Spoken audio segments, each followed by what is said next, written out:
És adorado entre nós. Oh, tão desejado aqui. Oh, Jesus. Mas nada se comparará com a glória que há de vir. Eu não sou daqui, pra casa voltarei. Ele vem me buscar e com ele eu irei. Eu não sou daqui, pra casa voltarei. Ele vem me buscar e com ele eu irei.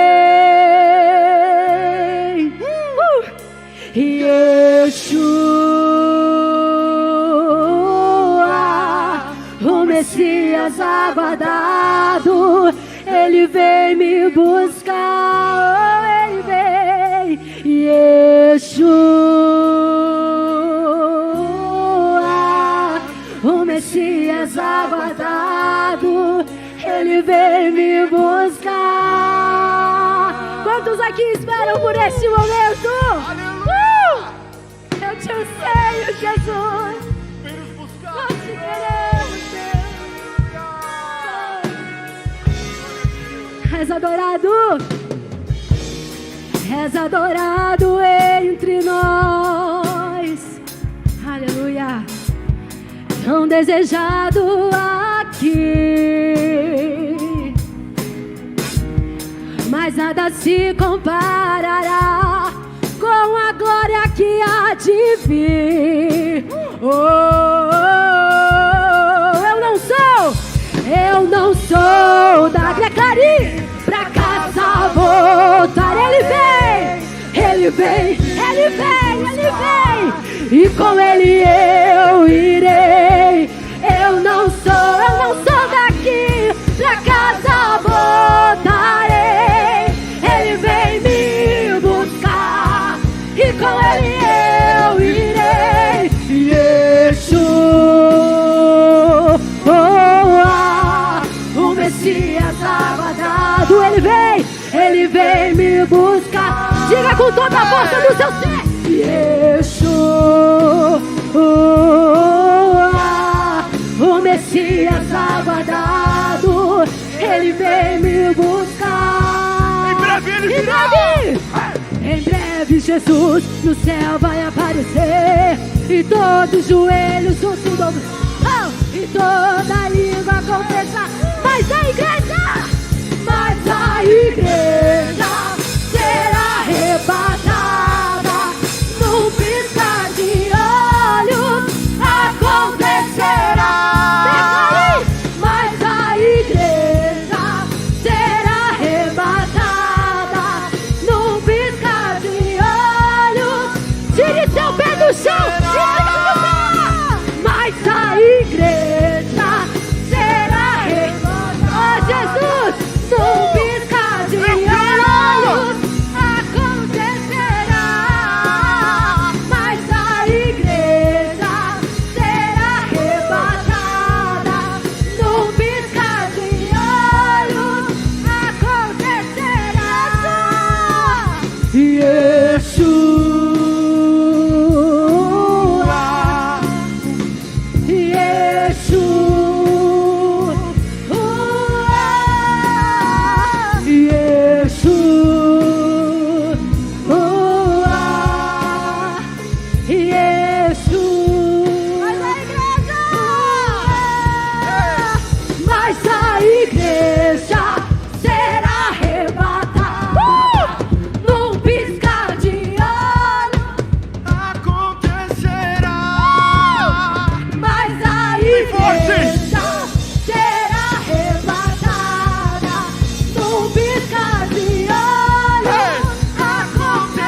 nosso Deus, nosso Pai, nós separamos esse momento em adoração ao Teu santo nome, em gratidão a Ti, Deus altíssimo e majestoso. Nós Te adoramos, ó Pai, Te louvamos e Te bendizemos. Fazemos deste momento, Senhor, o nosso ministério, um ministério de adoração, um ministério de louvor, um ministério de gratidão, um ministério, ó Deus querido, de superação diante das crises que tentam nos parar e nos barrar, um ministério de conexão com o Teu Espírito Santo, que vem ao encontro do nosso coração e de cada lágrima, de cada oração, trazendo renovo, esperança, paz, alegria. Deus altíssimo e majestoso, faz parte conosco, Senhor. Eu creio que o Senhor está conosco nesse ministério. Deus é altíssimo e soberano. Sela os seus, visita os seus, renova os seus, traz alegria a este coração, traz o cântico novo, em nome de Jesus, em nome de Jesus Cristo. Ele é a nossa graça, Ele é a nossa alegria, Ele é a nossa esperança. Louvado seja o Teu nome, Jesus, louvado seja o Teu nome, amém. Glória a Deus, aleluia, glória a Deus, glória a Deus. Amém, querido.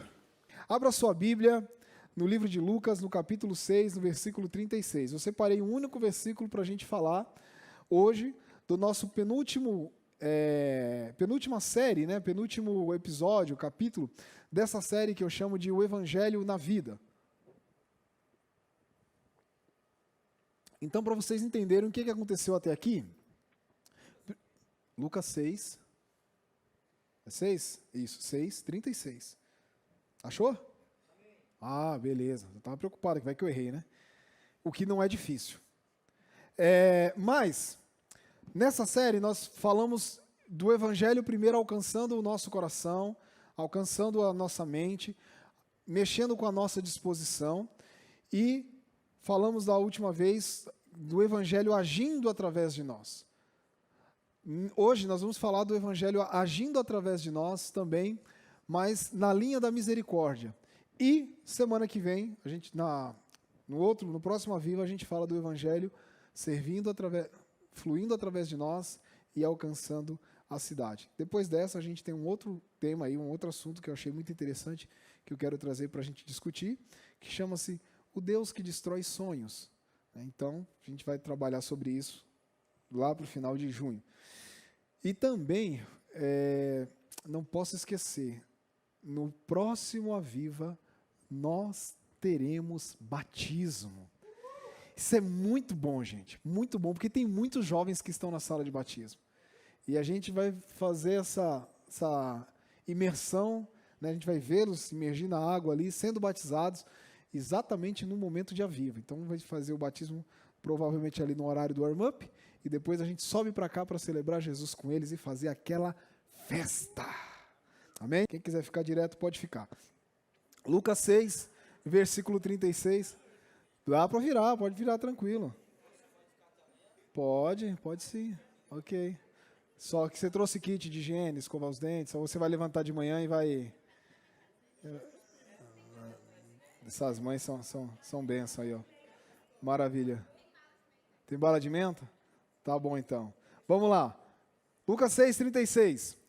Diz assim o texto: sede misericordiosos, como também é misericordioso o vosso Pai. Quando uma pessoa tem uma experiência profunda com Cristo, quando você é tocado pelo Espírito Santo, uma das primeiras coisas que acontece com você é que você fica meio diferente na percepção das coisas à sua volta. Então, quando a pessoa olha para uma outra pessoa na rua e vê que aquela pessoa é um drogado, vê que aquela pessoa é alguém que está vivendo na rua, em condição de rua, alguém que está sofrendo por conta das suas escolhas do pecado, a primeira ou uma das primeiras coisas que aquela pessoa que tem um encontro com a graça pensa é o seguinte: eu poderia estar ali.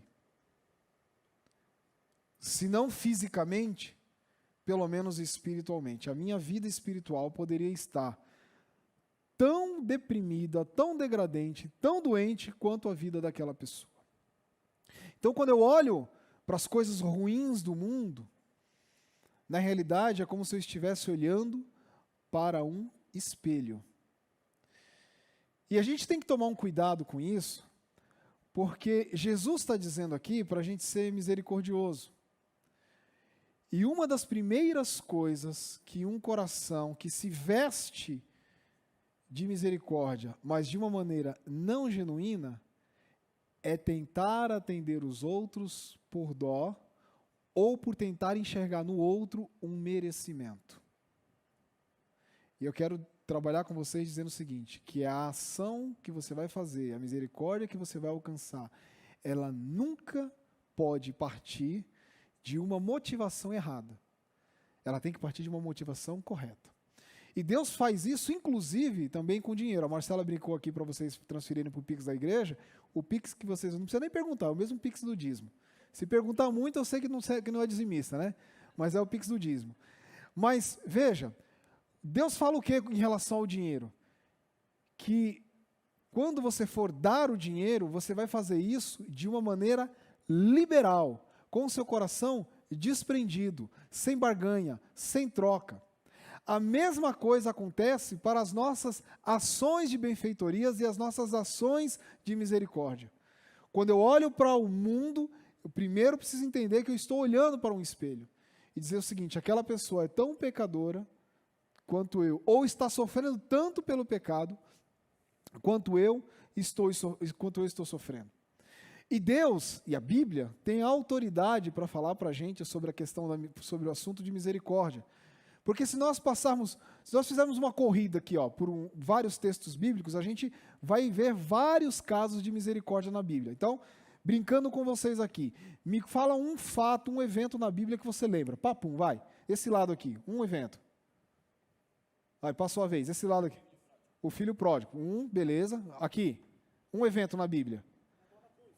Ladrão da cruz. Ok. Mais um aqui de lá de lá. 2-0 para vocês, hein?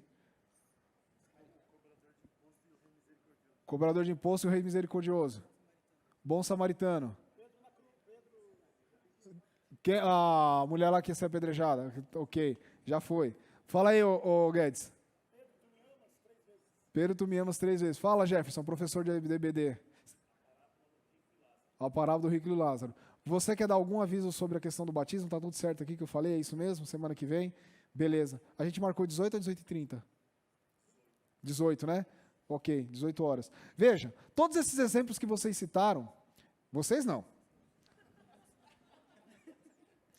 Todos esses exemplos que eles não citaram, eu sei que vocês estavam contribuindo intelectualmente para eles aqui e tudo mais, beleza. Mas os exemplos citados é o seguinte, se vocês prestarem atenção na história, vocês sempre vão ver traços de misericórdia. Muitos exemplos aqui citados estão relacionados ao indivíduo, mas existem exemplos na Bíblia, histórias na Bíblia, que estão relacionados a nações. Por exemplo, a história de José do Egito. Deus agiu com misericórdia em uma nação pecadora, o Egito. E nessa nação, no período de fome que iria acontecer, Deus interviu. Ou vocês acham que José foi para lá à toa, ou José foi simplesmente para lá para poder passar o período lá para levar o pessoal para ser escravo? Porque na época do Egito só teve uns 40 anos de vida boa ali. Né? Só um pouquinho de tempo. Porque o restante foi escravidão. Imagina o pessoal lembrando de José lá na escravidão. José, hein? Veio para cá, poderia ter ido para outro lugar. Né? Mas, o que eu quero dizer é o seguinte, a Bíblia é a maior autoridade para falar conosco a respeito de misericórdia. E em todos os exemplos que nós podemos ver na Bíblia, em todas as histórias que nós podemos ver na Bíblia, existem histórias onde Deus está falando a respeito de misericórdia. E aí são exemplos de saúde, exemplos de alimentação, exemplos com dinheiro, exemplos de indignação, exemplos na política, exemplos no comércio, vários exemplos. A gente cita aqui alguns depois para vocês perceberem. E uma outra importância em relação a essa questão da misericórdia é que quando eu encaixo isso dentro do cristianismo, porque quando eu falo Bíblia, eu falo Antigo e Novo Testamento, mas quando eu encaixo isso dentro do cristianismo, que você entende como cristianismo para hoje, isso não permite, no nosso coração, buscar, como eu já disse, merecedores. Olha que interessante. Porque você pode estar pensando o seguinte, mas Hugo, eu tenho que saber quem está lá fora, sofrendo as consequências ruins da vida, como é, por exemplo, agora a questão do agasalho, para poder fazer alguma coisa por ele. Não é esse o raciocínio? Não é esse? Ou não, eu estou errado? É isso ou não é? Não, se não é, vocês podem falar, não tem problema. Aqui a gente está num bate-papo. Né? Mas eu... Oi? Missão? Pressão, pressão em vocês, né? Mas não é isso que Deus quer buscar em seu coração. Não é isso que Deus quer ver em seu coração. O que Deus não quer ver em seu coração, uma delas é buscar merecedores. Segundo, julgamento. Porque às vezes a gente julga o outro, olha, está assim. Há uma diferença entre discernimento e há uma diferença entre julgamento. Exemplo de julgamento. Você encontra uma pessoa numa situação ruim da vida. E aí você, na sua cabeça, não precisa nem falar, tá bom? Porque a Bíblia fala que a gente peca por ações, palavras e pensamentos. Então você está pensando, mas não falei, mas Deus já registrou lá o seu pecado. Ok? Então, você vê uma pessoa numa situação diferente da sua e você se julga. A oração lá do fariseu que eu preguei aqui uma vez, né? Senhor, eu te dou graças porque eu não sou que nem esse cara aí, que é hipócrita, que é mesquinho, que é isso, aquilo, outro, chega na igreja, é meio metidão, não fala com ninguém e tal. Às vezes a pessoa está passando por a pior crise da vida dela. E ela quer simplesmente chegar aqui, sentar e ouvir o evangelho. E aí eu estou pensando, né? Nossa, que pessoa metida, né? Ó. E aí eu estendo mais o pecado e falo um pouquinho mais com outra pessoa. Um outro exemplo que Deus não quer ver a gente, além do julgamento. O Senhor não quer ver no nosso coração... já falei, a busca por merecimento e o julgamento. Ok, agora o que Deus quer ver no seu coração em relação à misericórdia? Primeiro, uma pessoa misericordiosa é uma pessoa generosa. Não porque você fugiu do fogo da aflição, não porque você fugiu do fogo do desprezo, ou porque você não se envolveu numa determinada crise que aquela pessoa está vivendo, mas porque no seu coração há graça compreendida de uma maneira em que você consegue ser generoso. E aí, queridos, esse é o caminho que eu quero trilhar com vocês, explicar um pouquinho mais a respeito desses dois pêndulos entre a nossa generosidade, a nossa misericórdia e onde que a gente tem que buscar um equilíbrio disso no nosso coração e deixar Deus agir através de nós. Voltando a fita aqui um pouquinho, eu lembrei que eu estava falando do julgamento e eu estava falando também de uma outra postura que nós... Oi? Discernimento. De uma outra postura que nós não devemos temer de ter, que é o discernimento. E aí, qual é o discernimento? Beleza, vou pegar aqui o Elias como exemplo. O Elias chega para mim e fala o seguinte: Hugo, eu preciso que a igreja tenha misericórdia comigo, porque é o seguinte, é só exemplo, viu, Elias? Sei que a situação é totalmente diferente. Está sobrando dinheiro aí a roda, eu sei disso. E aí o Elias chega e fala: eu tô aqui, cara, quebrado, o pessoal vai cortar minha conta de água, minha conta de luz, eu tô aqui no osso, eu tô não tem mais jeito, eu preciso que você me ajude com isso. Só que aí eu olho para o Elias e vejo o seguinte: todo final de semana o Elias está comprando pizza, 50 conto, 200 conto por mês, com refrigerante. Cada refrigerante R$10, lá se vão 240, um quarto de um salário mínimo. O Elias também, todo mês, o Elias está passeando, postando foto no cinema, leva a Vanessa, que é mulher dá uma despesa danada, entendeu? Então qual é a lógica aqui? Ele está sim passando por uma situação financeira ruim? Está. Mas por quê? Má gestão dos recursos que Deus dá para ele. Ok? Um outro ministério que Deus te dá. Gestão dos seus recursos. Porque às vezes a gente pega o dízimo e entrega para Deus 9, 10%, e chega para Deus e fala assim, Deus, agora se vira para fazer os 90% multiplicar 100 por 1, porque eu quero gastar a rodo. E não é assim. 10% do seu dízimo é responsabilidade de Deus. Você entrega e Deus cuida. 90% do recurso é responsabilidade sua. É a sua administração que conta. É na sua administração que Deus quer te abençoar. Olha que interessante. Então, obrigado. Discernimento e julgamento, a gente tem que tomar cuidado com essas duas coisas. Por que isso é importante?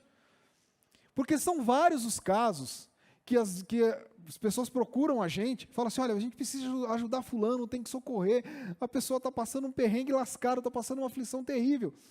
E aí você precisa conhecer a história da pessoa. Pergunta por que umas 3 ou 4 vezes. E aí você vai entender o que está acontecendo com a realidade daquela pessoa. As pessoas não gostam muito de pedir conselho para mim na área financeira, porque às vezes fala assim, a gente quer comprar um carro. Aí eu falo, beleza, a gente quer fazer um planejamento financeiro. Beleza, vamos fazer um planejamento financeiro. Então, quanto que está sobrando para comprar o carro? R$10 por mês. Falo, não, vai demorar um pouquinho. Mas aí vamos lá, vamos cortar os gastos. Aí a pessoa tem lá um chihuahuazinho, um pet dog lá, um pet dogzinho lá, que aí vai, todo mês, um Chanelzinho da vida, não sei se é raça de cachorro, mas aí todo mês vai ração, banho e tosa, vai shampoozinho, um monte de coisa.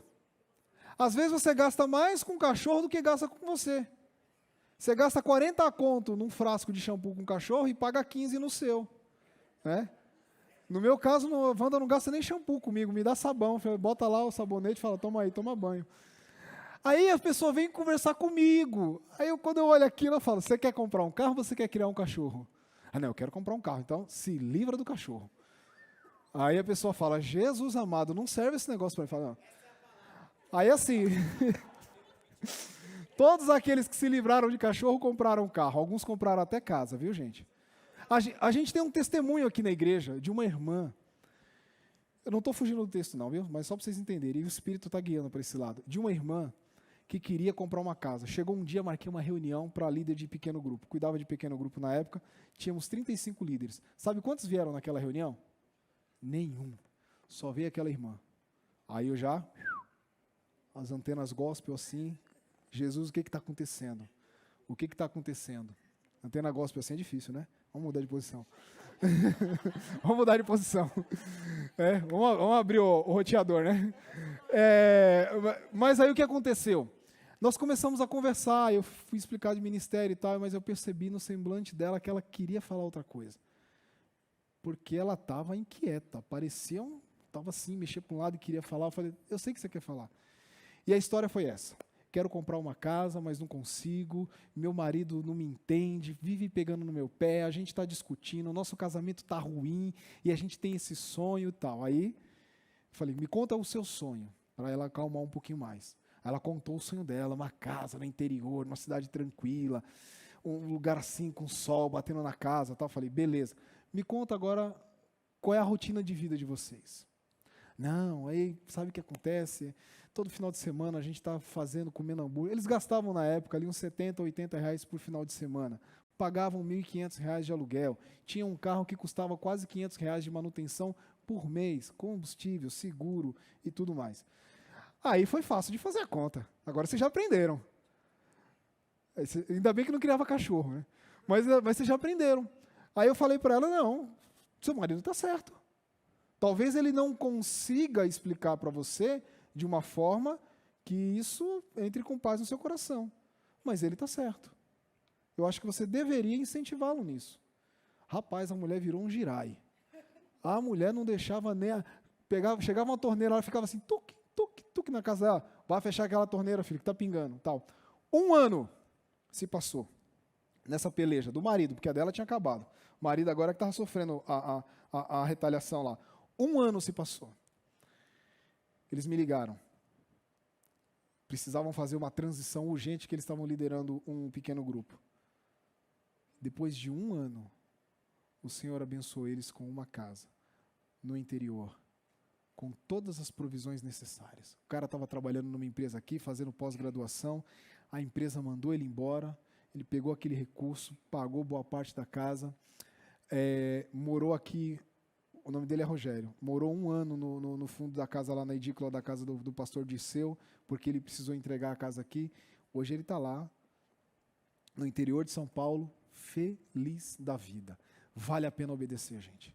Vale a pena obedecer. Qual é o seu desafio? Qual é o seu hot dog, o seu lanche, o seu cachorro? Hoje você pode gastar 15 conto, 12 conto, vai lá, gasta, beleza. Mas semana que vem não. Mas aí semana que vem não. É mais barato 12 aqui do que 50 lá onde você for. Entendeu? Aí, sem contar o prazer da companhia. Ok? Vamos embora, que senão eu tenho um tempo aqui. Mola motivadora para misericórdia. Há uma mola motivadora para misericórdia. E aí eu estou falando sobre isso aqui com vocês, que não pode ser a necessidade do outro. A necessidade do outro é aquilo que nós vamos atender, mas ela não pode nos impulsionar. E é difícil falar isso para essa geração, a geração de vocês, a geração milênio, que é uma geração muito movida para o apelo social. A geração de vocês é uma geração que se preocupa demais com o apelo social. A gente quer tomar cuidado da natureza, o plástico, a garrafa tem que ser retornável, tem que juntar reciclagem, tem que cuidar bem do Chanel, e aquela coisa toda. A geração de vocês é assim. Mas a mola propulsora da nossa misericórdia nunca pode ser a necessidade do outro. A mola propulsora tem que ser o evangelho. Alguém citou aqui o exemplo do samaritano lá, que atendeu o cara que foi atendido. Foi você, né? Do bom samaritano. A palavra diz, no exemplo do bom samaritano, acho que Lucas 10, João 10, que ele teve misericórdia da pessoa. A palavra usada para misericórdia naquele texto, se eu não estiver errado, é eleios no grego, que não significa simplesmente um sentimento de dó, ou, na nossa geração, uma misericórdia mais intelectual. Mas ele sentiu nas entranhas. É essa a expressão. Ele olhou para aquela situação e ele sentiu um movimento dentro dele aqui, uma força, uma pressão tão grande, que ele olhou para aquilo e falou o seguinte: eu não consigo olhar para isso e não fazer nada. Eu não consigo olhar para isso e não tomar nenhuma atitude. E nessa hora, a minha atitude, ela tem que rasgar qualquer princípio que separe a gente. Seja político, seja ideologia, seja torcida de time de futebol, gosto musical, ou no caso ali, religião e a questão geográfica. Sentiu nas entranhas. É essa motivação que Deus quer de nós. E quando é que dói na nossa alma? Dói na nossa alma toda vez que a gente tiver e deixar bater no pecado.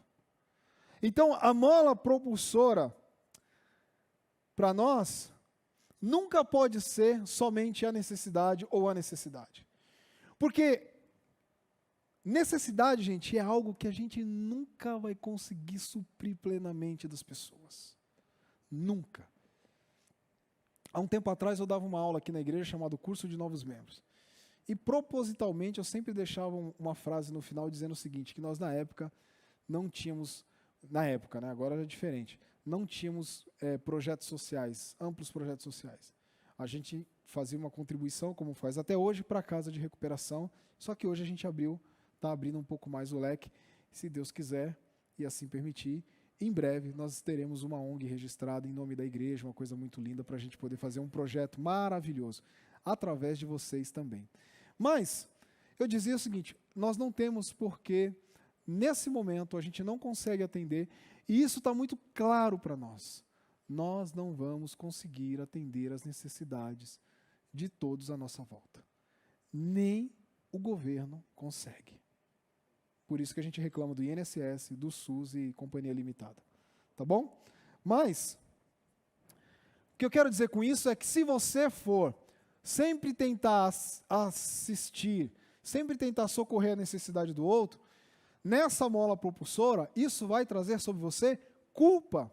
Porque em algum momento as suas energias estarão sugadas, os seus recursos acabados, e você não conseguiu atender o outro. Então a gente precisa fazer isso de maneira inteligente. Porque dinheiro não se tira do bolso, dinheiro se tira da cabeça da criatividade. Olha que interessante. Não se tira dinheiro do bolso. Beleza. A Bíblia não faz uso dessa motivação, porque ela pode gerar culpa, já falei isso para vocês. E quanto mais experiente, mais profunda a nossa experiência com a graça de Deus, mais profundo será a sua motivação para ser misericordioso, generoso, para socorrer o outro. Beleza. De maneira prática, como é que eu posso fazer isso? De maneira prática, ajudando. De maneira prática, contribuindo. De maneira prática, às vezes até tirando dinheiro do bolso e dando para o outro. Mas nunca, nunca, nunca, nunca você vai conseguir suprir a necessidade do mundo ou, às vezes, a necessidade só de alguém. Carência afetiva, por exemplo. Olha aí, a pessoa às vezes quer ser misericordioso com carência afetiva.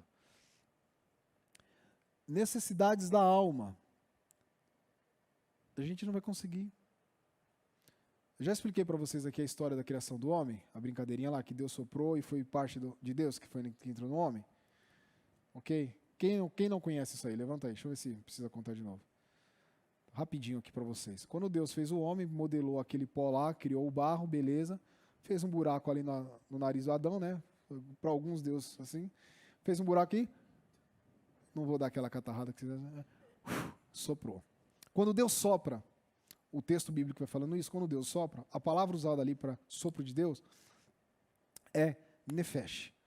Quando diz que o homem se tornou alma vivente. O que tem no homem? Hálito de Deus. Veio do interior do Senhor. E aquilo que compôs aquele barro e deu a ele vida, que veio diante de Deus, só pode ser totalmente pleno, totalmente completado, quando estiver conectado com Deus. Só que aí veio o pecado, e o pecado quebrou essa conexão. O pecado nos aliena de Deus, de nós mesmos, das pessoas e da natureza. O pecado nos aliena de Deus, e por estarmos alienados de Deus, a gente fica perdido, e a gente fica às vezes até indiferente com as coisas de Deus. O pecado nos aliena de nós mesmos e quebra em nós o nosso senso de propósito, de sentido, de identidade. Quando eu me converti, a pergunta-chave era assim, o que eu estou fazendo nesse mundo? Qual é o propósito de Deus para a minha vida? Hoje, essa geração, às vezes, só está andando e não sabe qual é o sentido para a vida dela.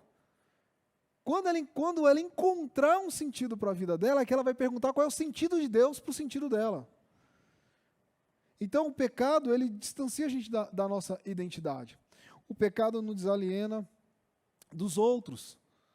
Porque nos alienando dos outros, a gente se torna indiferente com o outro. A gente se torna mesquinho com o outro. A gente não socorre mais o outro. A gente agride o outro. Com palavras, com gestos. Nos aliena da natureza, por isso que a gente maltrata a natureza. Nos aliena até da humanidade. Por isso que a gente vê guerras e muitas outras coisas mais aí. Bom, mas o que eu quero dizer em relação a isso é que nessa conexão do nefesh, essa saciabilidade do ser humano só acontece em Deus. Por isso que quando a gente levanta a mão para Jesus e aceita, o Espírito Santo vem, invade a nossa alma e ali ele faz uma check-up completo, uma manutenção completa e aqui conecta a gente com Deus de uma maneira poderosa e grandiosa. A grande questão é que a sua misericórdia precisa ser relevante. Agora, você tem que decidir o seguinte, ela vai ser relevante para essa terra ou vai ser relevante para a eternidade? Você decide o que você vai fazer. Continue trazendo, continue exercendo, mas avalie qual é a motivação que está aqui dentro. Uma frase importante que eu aprendi essa semana. Ninguém faz grandes coisas sozinho. Se fizer sozinho, não é grande. Você quer fazer grandes coisas? Então se junte com essas pessoas que estão à sua volta aí. Dá uma voltinha, olha quem está do seu lado aí. Ó. Se junte. Cada um vai fazer um pouquinho. Se nós agirmos juntos, nós vamos fazer grandes coisas. Mas se a gente fizer sozinho, não é grande. Deus altíssimo e majestoso, nós nos rendemos na tua presença nessa noite. O Senhor é o alvo da nossa busca. Senhor, talvez eu tenha irmãos aqui congregando nesse momento com a cabeça cheia de preocupações, com lutas emocionais.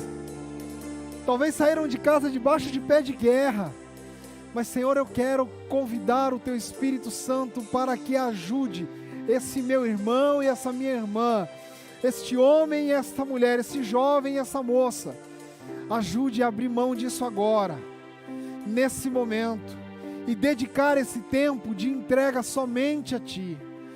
Espírito Santo de Deus, toma esse lugar aqui em Suas mãos. Toma esse lugar aqui, Espírito Santo, cada vida, cada coração, cada pessoa. Senhor, nós queremos fazer grandes coisas, mas não podemos fazer essas grandes coisas sem o Senhor. Não podemos fazer sem o Teu Evangelho, sem a Tua Palavra, sem estarmos alicerçados ao redor de Jesus. Pai altíssimo e majestoso, e é por isso que nessa hora, Senhor, eu quero juntamente com os meus irmãos me lançar a Ti. Espírito Santo de Deus, age aqui nesse meio, Senhor, e pelo poder que há no Evangelho, Senhor, promove cura agora, promove liberdade, promove, ó Deus querido, curas espirituais. Tem pessoas aqui que estão com as emoções abaladas, projetos que foram estancados. Pelo poder que há no nome de Jesus Cristo, eu oro, clamando ao meu Deus, que abra essa porta, Senhor, que crie coragem, um movimento, que traga, ó Deus querido, uma resposta celestial na vida dessa pessoa, entre ela e o Teu Espírito. Senhor, como eu preciso nesse momento, que essa pessoa ouça a Sua voz, ó Deus querido, não porque eu estou orando, mas porque o Senhor é fiel na vida e no coração dela. Nesse momento de entrega, Senhor, traz consolo. Nesse momento de entrega, Senhor, traz rendição. Nesse momento de entrega, Senhor, promove o louvor, enche essa boca, Senhor, que falou tantas coisas que não Te agradam, para falar, Senhor, das coisas que Te agradam. Oh, Deus altíssimo e majestoso, faz, Senhor, presente esse momento o clamor, o louvor e a adoração. A Tua presença, Senhor, neste lugar é o que nós queremos, agindo no nosso meio, agindo na nossa vida, trazendo, ó Deus querido, uma libertação tremenda e maravilhosa. Pelo poder que é no nome de Jesus Cristo, eu oro nesse momento, Senhor, pedindo para que cadeias e grilhões sejam quebradas, pedindo, ó Deus querido, para que o Teu Espírito Santo traga sobre este jovem, sobre esta moça, um compromisso de aliança contigo, um exercício ativo do ministério e de adoração, de misericórdia, um compromisso ativo com santidade, um compromisso, ó Deus querido, ativo em serviço à Tua obra, em respeito aos seus pais, em consagração a Deus, um compromisso dedicado tão somente, Senhor, em louvar e engrandecer o Teu santo nome, porque esse jovem, essa moça é instrumento Seu, é Seu vaso, é Seu ministro. Deus altíssimo e majestoso, nesta noite, ó Deus, eu clamo a Ti suplicando para que o Teu Espírito mova esse jovem, trazendo sobre ele, Senhor, coragem, ousadia de invocar o Teu santo nome, como diz a Tua palavra em Mateus 6, no oculto do quarto, no secreto ali da sua sala, para que o Deus que vem em secreto, em público recompense. Deus altíssimo e majestoso, esse é um tempo, Senhor, onde somente os céus prevalecerão, em oração, em dedicação, em santidade, em busca do Teu santo nome, em louvor da Tua presença. Senhor, em busca de dons, em busca, ó Deus querido, de manifestação do Teu Espírito Santo, jovens que não se conformem com a enfermidade, jovens que não se conformem com as conversas banais, com as discussões tolas, que não agregam em salvação, que não trazem louvor para o Teu santo nome. É este jovem, essa moça, Senhor, que eu Te peço nessa noite, levanta no poder do Teu Espírito Santo, ainda que a vida dele esteja marcada pela enfermidade, pela doença, doença, pela tristeza. Levanta, Senhor, nessa noite, porque o Senhor é o quem tem o poder da palavra de fazer sair do vale de ossos secos vidas jubilantes e louvando o seu santo nome, exércitos inteiros para engrandecer o teu santo nome. Espírito Santo de Deus, marca essa noite, Espírito Santo, marca esse coração, marca essa mente, chama esse jovem para esse compromisso contigo de impactar, como disse Isaías no seu convite: vinde e arrazoemos e falemos. Ainda que a tua alma, jovem, ainda que a tua alma, moça, esteja manchada de vermelho, o Evangelho diz que há poder no nome de Jesus para torná-lo mais alvo do que a neve. Ainda que os seus pensamentos estejam distantes do Senhor e você se envergonhe disso, há poder no Evangelho para que o poder do Senhor flua através da sua vida, através das suas mãos, através do seu ministério, através do seu louvor. O Espírito Santo te convida, o Espírito Santo te chama nessa noite para ser um transformador de vidas por meio do Evangelho, por meio do poder da palavra. Eu quero te chamar para vir aqui na frente. Se você quiser um compromisso sério com Deus, se você quiser que a sua vida provoque uma transformação com aquelas pessoas que estão à sua volta, que o Evangelho produza um efeito maravilhoso através da sua vida, eu quero te convidar para vir aqui na frente, para a gente orar, impor as mãos sobre você, porque o Senhor quer transformar vidas aqui, queridos. Eu creio, há um movimento acontecendo de muito tempo diante desse culto, onde o Senhor quer tratar na vida de muitas pessoas, e quer tratar na vida de muitas pessoas através de você, através da tua palavra. Os irmãos vão cantar uma música aqui. Se você quiser, vem aqui na frente, que a gente vai estar orando por você.